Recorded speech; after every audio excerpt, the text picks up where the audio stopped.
ఈరోజు ఇన్ని కార్యక్రమాలు జరుగుతున్నప్పుడు వారేమో ఈరోజు శాంతి భద్రతల మీద శ్వేతపత్రం ఏదో విడుదల చేస్తున్నట్టుగా వార్తల్లో చూడడం జరిగింది. గడిచినటువంటి 45 రోజులుగా వారి ప్రభుత్వం వచ్చిన తర్వాత జరిగినటువంటి ఈ దౌర్జన్యాల మీద, దాడుల మీద, హత్యల మీద, హత్యా ప్రయత్నాల మీద, వీటన్నిటి మీద కూడా ఒక శ్వేతపత్రం విడుదల చేస్తే బాగుంటుంది అనేటువంటిది నా తాలూకు అభిప్రాయం. ఇంకా 45 రోజులు అయిపోయినా ఇంక ఏ సందర్భం వచ్చినా ఇంకా వైఎస్ఆర్ కాంగ్రెస్ పార్టీని నిందించడం,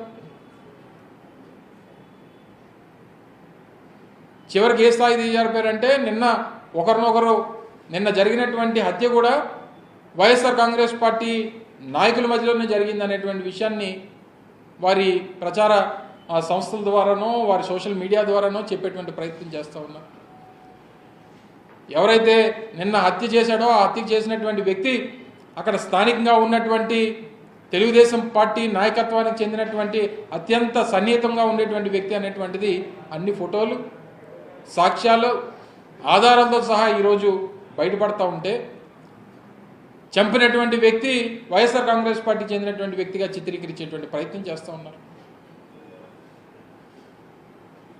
ఇంత నడి రోడ్డు మీద ఒక వ్యక్తిని ఆ రకంగా కిరాతకంగా హత్య చేస్తూ ఉంటే ఏ రకమైనటువంటి మెసేజ్ని ఈరోజు మీరు సమాజానికి ఇస్తూ ఉన్నారు? రేపు ఈ రాష్ట్రానికి ఎవరైనా రావాలన్నా, స్వేచ్ఛగా రోడ్ల మీద తిరగాలన్నా ఏ రకమైనటువంటి పరిస్థితులు ఉండబోతా ఉన్నాయో అనేటువంటి దానికి గడిచినటువంటి 45 రోజులుగా జరుగుతున్నటువంటి పరిణామాలను ఒక్కసారి అర్థం చేసుకోమని చెప్పి కోరుతా ఉన్నాం. చెప్పాము 6 నెలల పాటు మీకు సమయం ఇస్తూ ఉన్నాం, మీరు ఇచ్చినటువంటి మాటను నిలబెట్టుకోండి, చెప్పినటువంటి విషయాలన్నింటినీ కూడా మీరు అమలు చేయండి అని చెప్పి ఒప్పగా చెప్తూ ఉంటే ఎన్నికల ముందు మేము చెప్పిన మాటే కదా ఇది అనేటువంటి మాట ఎవరైతే వైఎస్ఆర్ కాంగ్రెస్ పార్టీ నాయకులు ఉన్నారో లేదా తెలుగుదేశం పార్టీకి వ్యతిరేకంగా ఓటేసినటువంటి వారు ఎవరైతే ఉన్నారో వారి మీద దాడులు చేస్తాం, ఈ రకంగా బెదిరిస్తాం, భయపెడతాం అనేటువంటి ఈ ధోరణి అనేటువంటిది మంచిది కాదు. ప్రజాస్వామ్యంలో ప్రతి 5 సంవత్సరాలకు ఒకసారి ఎన్నికలు వస్తూ ఉంటాయి, ఏది శాశ్వతం కాదు. జరిగినటువంటి ప్రతి పరిణామానికి రానున్నటువంటి కాలంలో ప్రజలు మళ్ళీ తిరిగి బుద్ధి చెప్తారు అన్నటువంటి విషయాన్ని ఈ సందర్భంగా మీ ద్వారా తెలియజేస్తూ ఉన్నా. తప్పకుండా రానున్నటువంటి కాలంలో రాష్ట్రంలో ఉన్నటువంటి వైఎస్ఆర్ కాంగ్రెస్ పార్టీ నాయకత్వానికి, గ్రామ స్థాయిలో ఉన్నటువంటి నాయకత్వం దగ్గర నుంచి, గ్రామాల్లో ఉన్నటువంటి కార్యకర్తల దగ్గర నుంచి ప్రతి ఒక్కరికి పార్టీ నాయకత్వం అండగా నిలబడుతుంది. మీకు ఏ ఇబ్బంది వచ్చినా మీకు తోడుగా ఉంటుంది. ఏ రకమైనటువంటి అరాచకాలు సృష్టించినా మీకు తోడుగా జగన్మోహన్ రెడ్డి గారు పార్టీ నాయకత్వం నిలబడుతుంది అనేటువంటి విషయాన్ని ఈ సందర్భంగా మీ ద్వారా మరొకసారి మా పార్టీ కార్యకర్తలకు, అభిమానులకు అందరికి కూడా తెలియజేసుకుంటూ ఈ జరిగినటువంటి పరిణామాలను, నిన్న ఈరోజు జరుగుతున్నటువంటి పరిణామాలను తీవ్రంగా వైఎస్ఆర్ కాంగ్రెస్ పార్టీ ఖండిస్తూ ఇప్పటికన్నా ముఖ్యమంత్రి గారు దీని గురించి స్పందించాలి, జరుగుతున్నటువంటి పరిణామాల్ని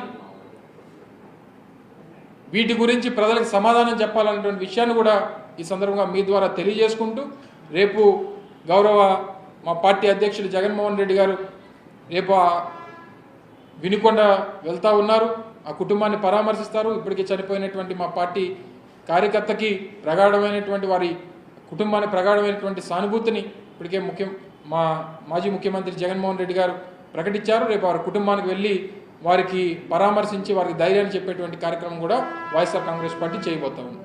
థ్యాంక్ యూ.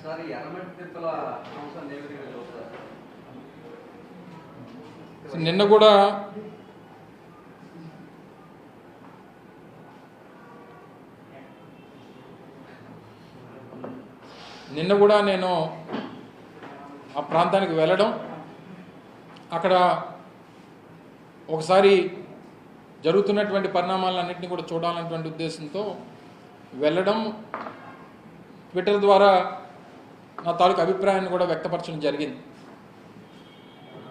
సరే, ఏదేమైనప్పటికీ ఎర్రమట్టి దెబ్బలు జియో హెరిటేజ్ సైట్గా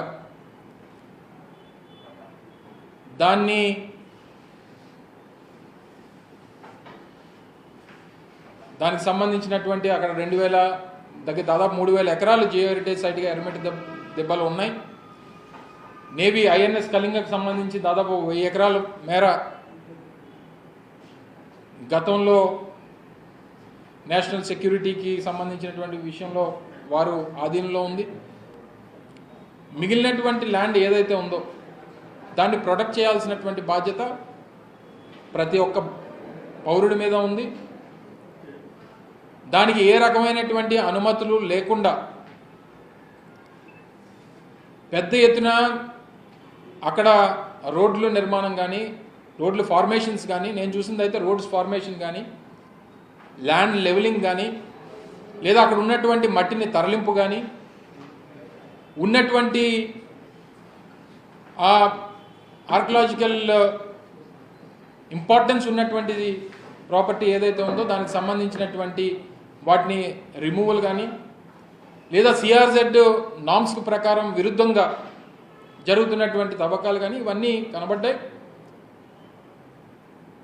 ఇంకా నిన్న వెళ్ళి కొంతమంది స్థానిక ప్రజాప్రతినిధులు కానీ, లేదా వారి పార్టీకి చెందినటువంటి నాయకులు కానీ వైఎస్ఆర్ కాంగ్రెస్ పార్టీ మీద వారు చేశారనేటువంటిది ఇంకా చెప్తా ఉన్నాను. 45 రోజులు ఇంకా రేపు ఇంకా 5 సంవత్సరాలు గడిచిపోయినా ఇంకా వైఎస్ఆర్ కాంగ్రెస్ పార్టీ చెప్పేటువంటి పరిస్థితి కనబడతా ఉంది. వాళ్ళు అధికారంలోకి వచ్చి 45 రోజులు అయింది, 45 రోజులుగా పని జరుగుతూ ఉంది. సరే, అంతకుముందు కూడా జరిగిపోయింది, మా హయాంలో జరిగిపోయింది అనుకుంటే మరి వచ్చిన రోజు వారు అధికారంలోకి ఆ బాధ్యతలు తీసుకున్న తర్వాత వారు నిలిపేసి ఉంటే బాగుండేది కదా. సో ఇవన్నీ కూడా ఎవరు దీని వెనకాతలు ఉన్నా, ఏ సొసైటీ ఉన్నా, దాంట్లో ఎవరున్నా, అది ఆర్కియలాజికల్ ఇంపార్టెన్స్ ఉన్నటువంటిది. జియోలాజికల్ సర్వే ఆఫ్ ఇండియా ఇచ్చినటువంటి రిపోర్ట్స్ మేరకు ఆ జియో హెరిటేజ్ సైట్గా దానికి ప్రాముఖ్యత ఉంది, దాన్ని కాపాడాల్సినటువంటి బాధ్యత ఉంది. ఎట్టి పరిస్థితుల్లో ఏ రకమైనటువంటి అనుమతులు లేకుండా జరగడానికి వీల్లేదు. దాని వరకు అవసరమైతే ఒక పిల్ కూడా వేయాలనేటువంటిది, నేను వ్యక్తిగతంగా ఒక పిల్ కూడా వేయాలనేటువంటిది నా తాలూకు అభిప్రాయం. నేను వెళ్ళి చూసిన తర్వాత ఆలోచనకు రావడం జరిగింది డెఫినెట్గా. ఎందుకంటే గతంలో కూడా కొన్ని తొట్లకొండకు సంబంధించి ఆ పక్కన ఉన్నటువంటి భూములకు సంబంధించి కూడా కొన్ని పిల్స్ ఆల్రెడీ ఎగ్జిస్టెన్స్లో ఉన్నాయి. అవసరమైతే దాంతో ఇంప్లీడ్ అయ్యి దాని మీద పిల్ కూడా వేయాలనేటువంటి ఆలోచన ఉంది అనేటువంటి విషయాన్ని ఈ సందర్భంగా తెలియజేస్తాం.